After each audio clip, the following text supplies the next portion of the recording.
Mr. Stephen here. 10 months later, finally got the nerve to edit this video and put it out there.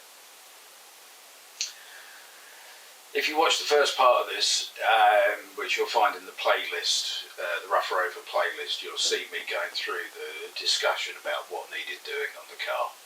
And this video happened all in one day.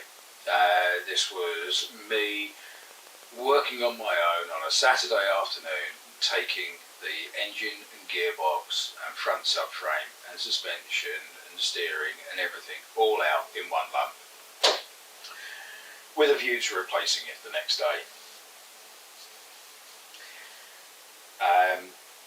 That little extract you just saw was kind of the end of the day for me. And it's about 2, maybe 3 hours on from where we are now.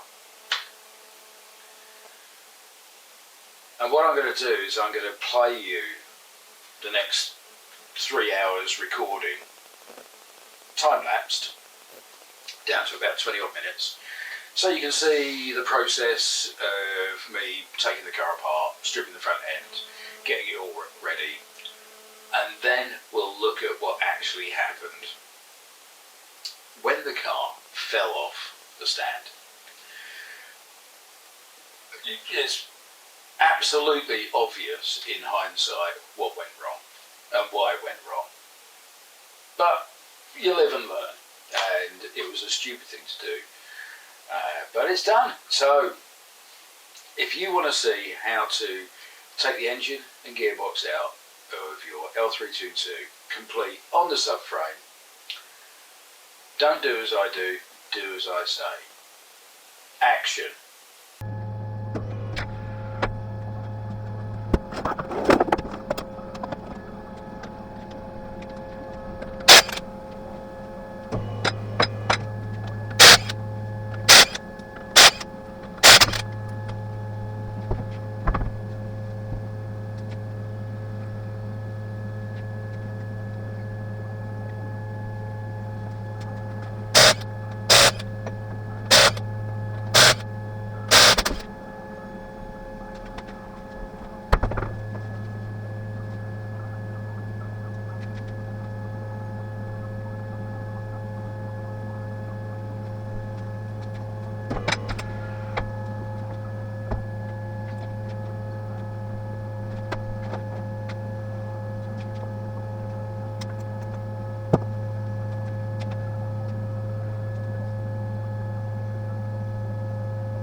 Well, I think it's there.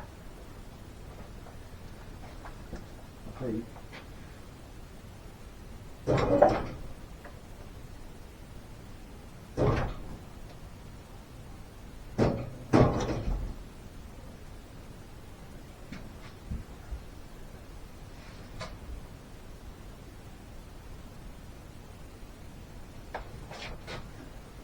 One last check.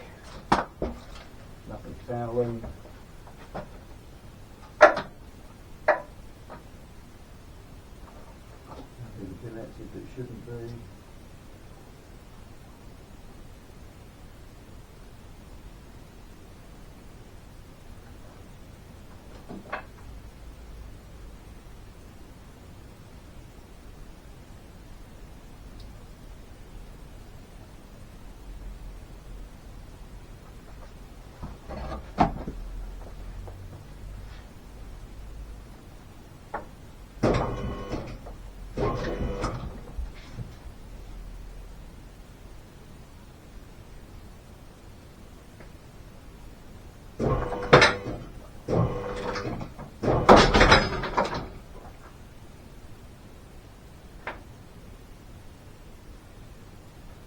Hold it there. At this moment, I know I've got a problem. Did you see my hand go up onto the sill of the car and feel it tottering? My brain is ticking now. You see, the problem is the scissor lift that the car is on.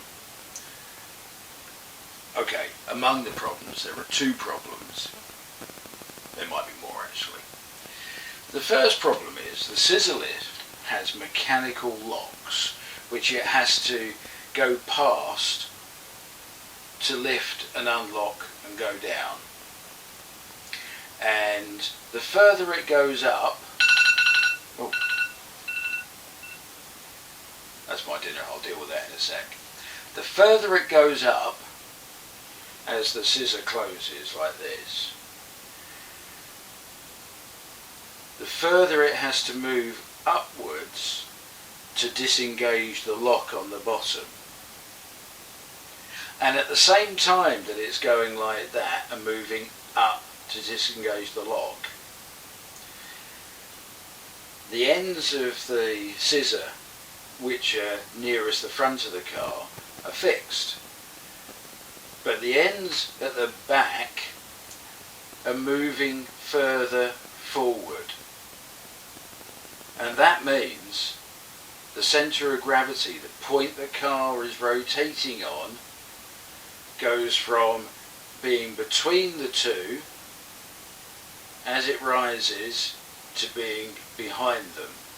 And it is at that moment that it all goes wrong. Let's watch it happen over the next couple of minutes. Action.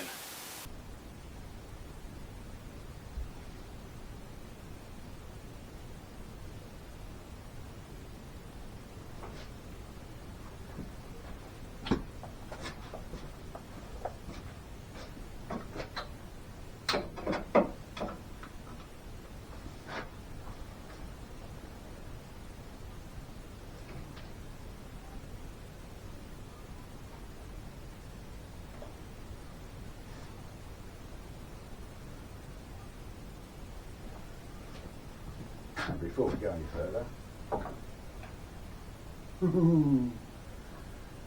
now that's potentially a problem. I think what we might do is take the back wheels off before we go any further, because that'll make it 100 kilos lighter on the back.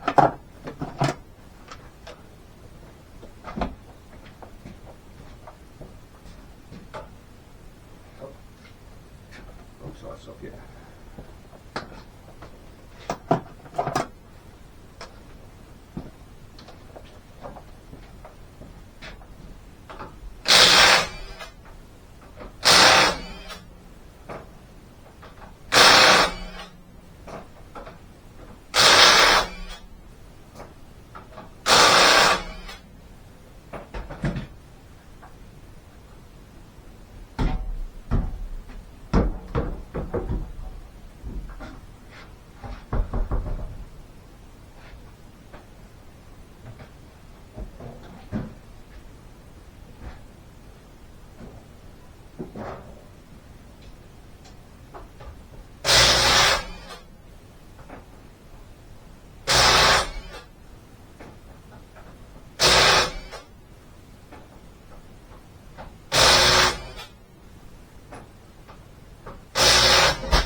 How's that feel?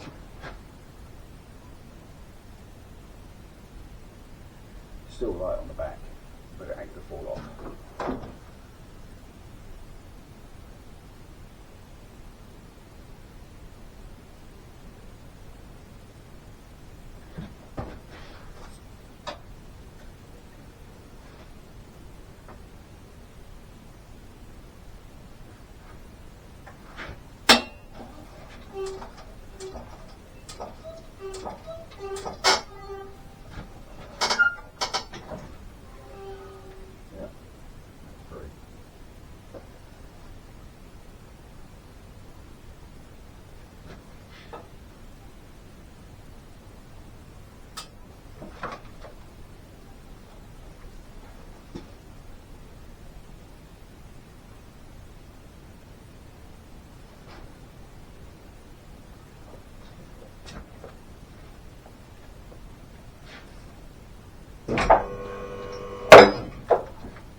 And there you have it.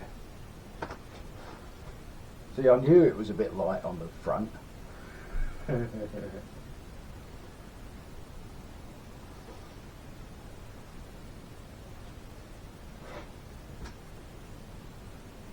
We'll let the dust settle, have a cigarette, and work out what we're going to do now.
Well, that's a mess, isn't it?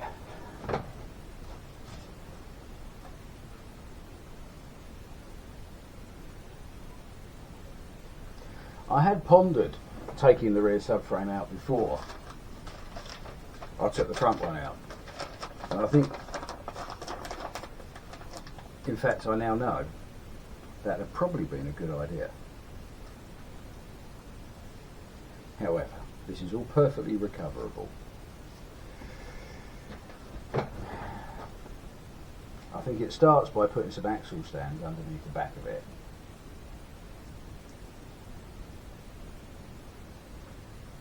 Pulling the engine and gearbox out of the way.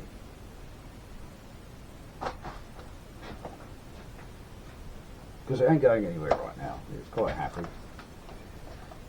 I'm not, but it is. I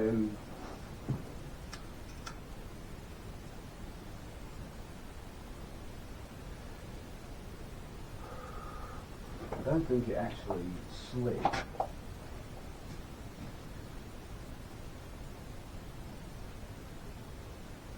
No. It's still on the ramp in exactly the same place, but it's trying to slide off the back. And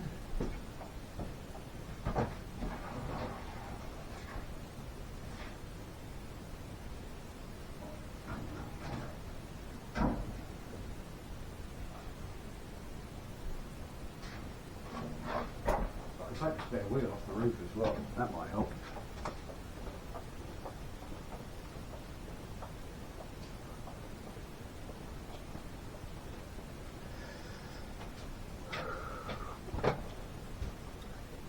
The outriggers for the rear bumper came down and touched and landed on the front bumper, which is the winch bumper, which is quite capable of supporting the whole weight of the car, and are now sitting on it. That's why it didn't go any further. So I'm glad I left that there.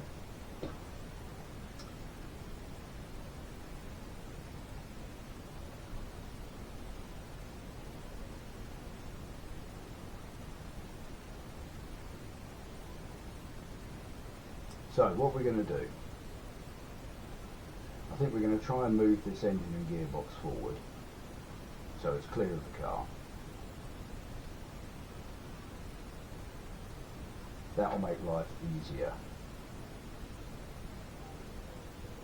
I'll be less in the way to worry about crashing.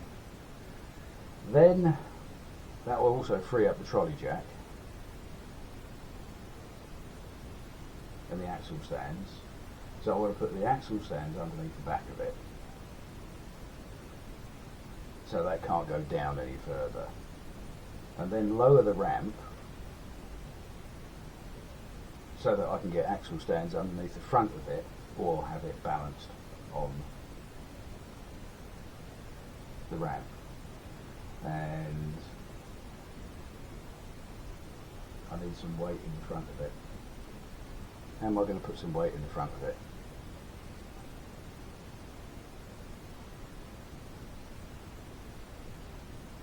And some weight out of the back of it. There's not much weight in the back of it actually, to be fair.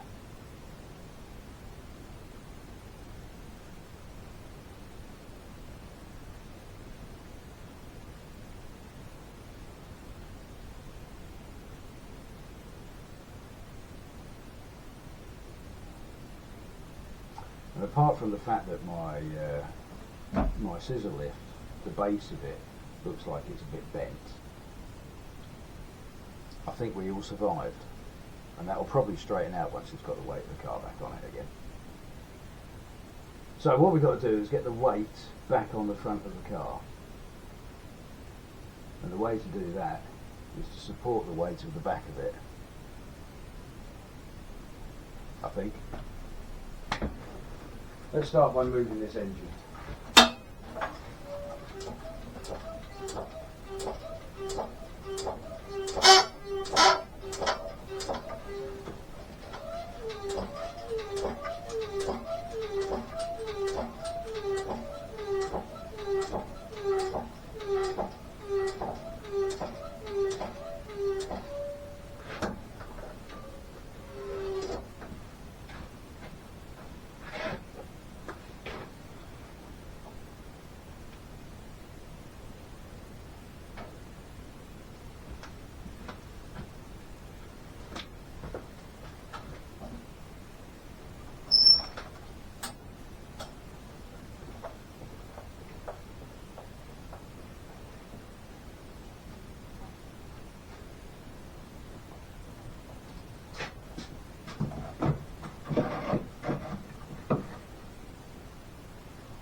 Add some weight to this as well.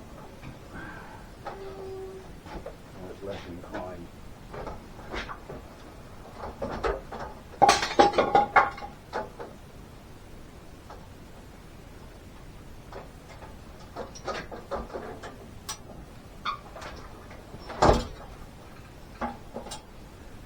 Right.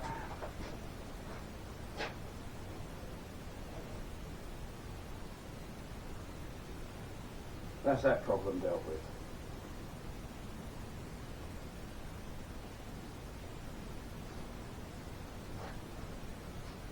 Very gingerly.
Right, so as it's set up at the moment, it can't go down any further at the back.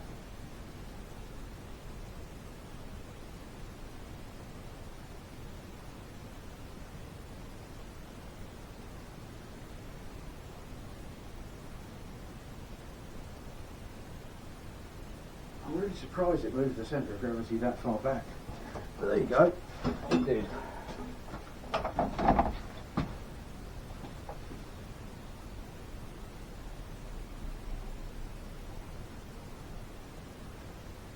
Now, what I want to do.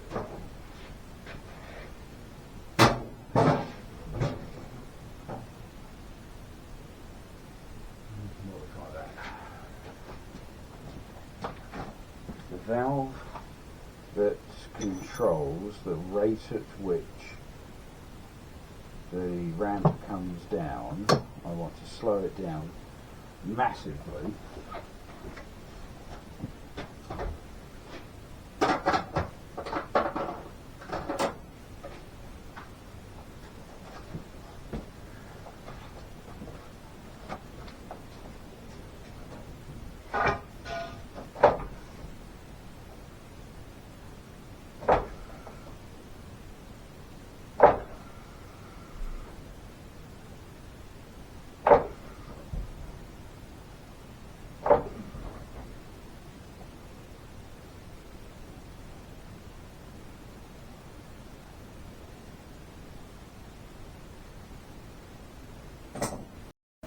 That's going to work. We get a couple of axle stands.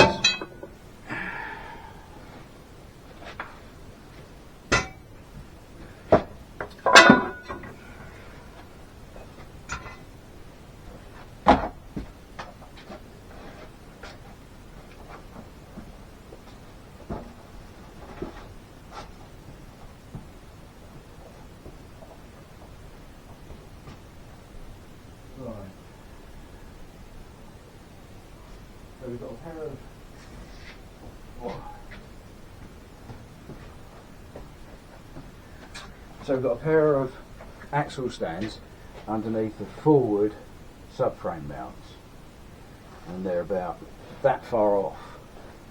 So as I lower it, they should touch.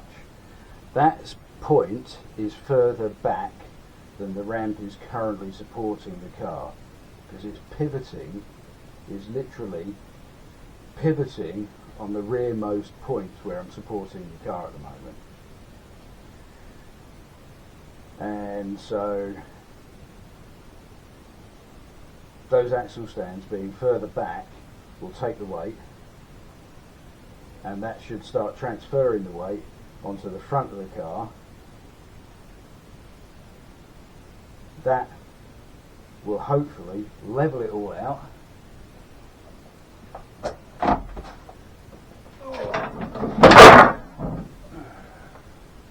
That will level it all out and allow me to sort out this, let's call it a pickle I've got myself into. Let's see what happens now. Right, I've touched down on the axle stands.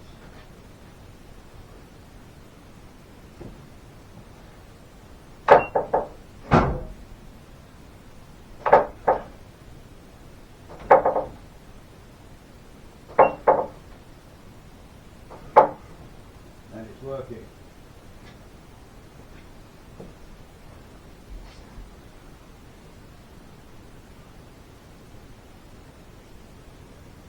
But now what I need to do is put the trolley jack under the back of it.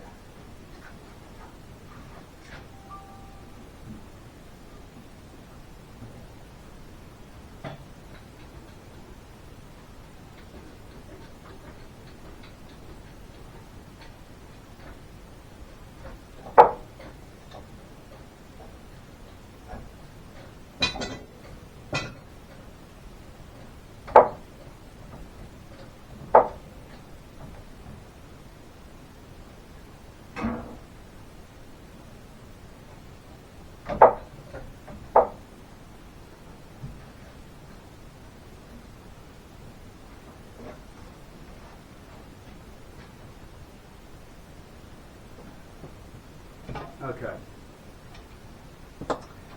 I've now got the trolley jack underneath the middle of the back of the subframe.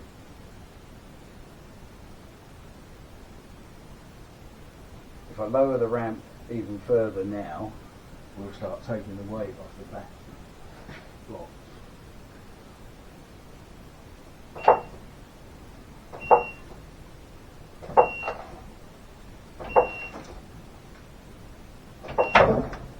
Oop. No, that's all right. That's that long.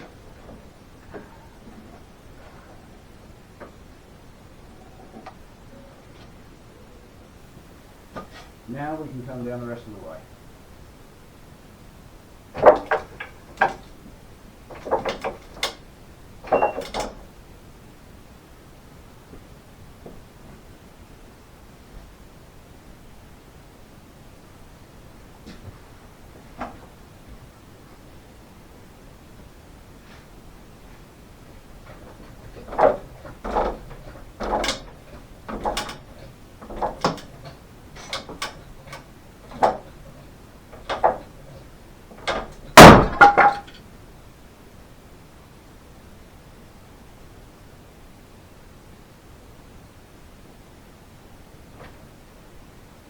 You want to see what that was? What just went bang?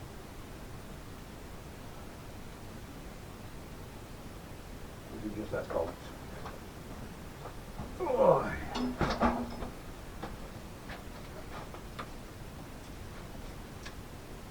Okay, that's all right.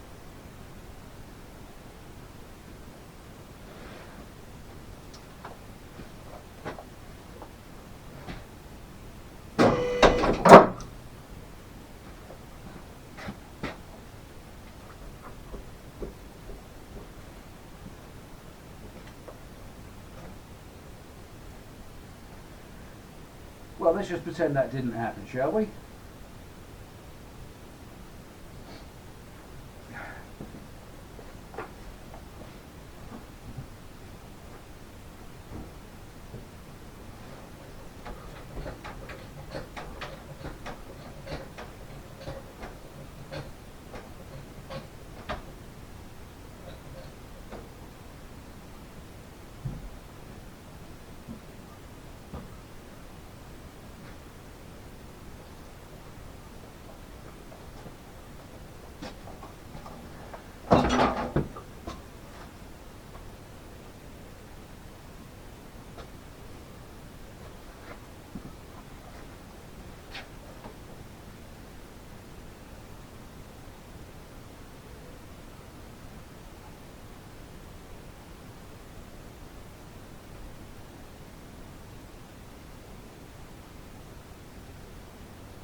Don't do as I do. Learn from my mistakes.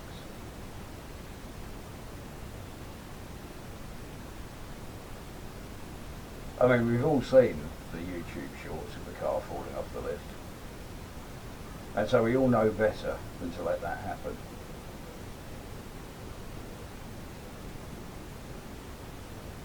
Anyway, there you go. That was fun, wasn't it?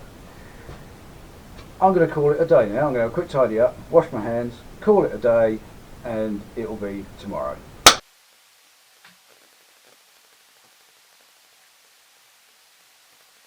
Well, I did come back the next day and I tidied up the mess, swept the floor,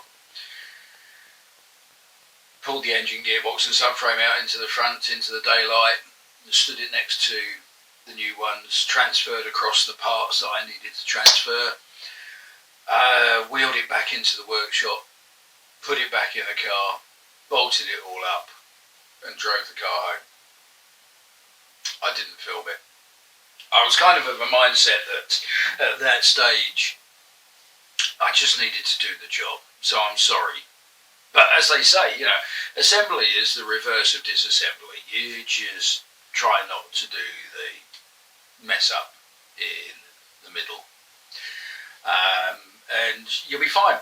So don't worry about it. Next video I'm going to do, actually, I'll take you for a proper walk around the Rough Rover as it is now. What is it? It's about 9 months on from then. The car's done another 12,000 miles of really hard driving, most of it with a trailer on the back with a ton or more of weight on it. It's actually starting to show some wear because of that. I'm very conscious. I've got like a CV boot that's split, and so I've got a dry near side front CV joint. Near side rear top bearing on the knuckle has collapsed. There's something loose in the rear suspension and I cannot find it. And the bushings have dried out and are squeaking. But it's done 12,000 miles since this time last year. And that's quite a good hammering for a 22-year-old, 260,000 mile car. I think so anyway. So anyway, don't do as I do as I say. Think about what you're doing before you do it. Try and have someone working with you. Often two brains are better than one, and somebody standing there, even if all they're doing is watching you work, might just stop you at that critical moment and say, Stephen, don't do that. Just, you never know. Anyway, I hope you enjoyed it. Thanks for tuning in again. Go back and look at the Rough Rover playlist, because the first episode where I introduced the car and talk about the work we were going to do and all that kind of stuff is in there, if you haven't already seen that. Have a look at the MC05XDM playlist as well, because that's another story about another L322. If you're enjoying the content, please hit the subscribe button, bing, and notifications and likes and comment. Tell me how you feel about it. Is there more stuff you want to see? I've got a load of projects going on up here which aren't in the workshop yet, but they will be soon. And in fact, if you've watched this to the end, leave a comment. The comment is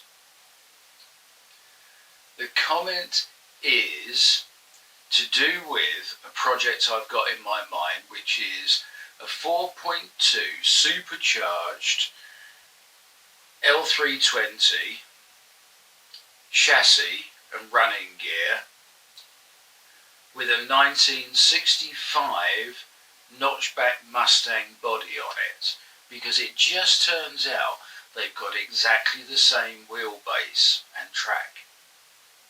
That'll be interesting, won't it? That's a project for later in the year when the workshop's built.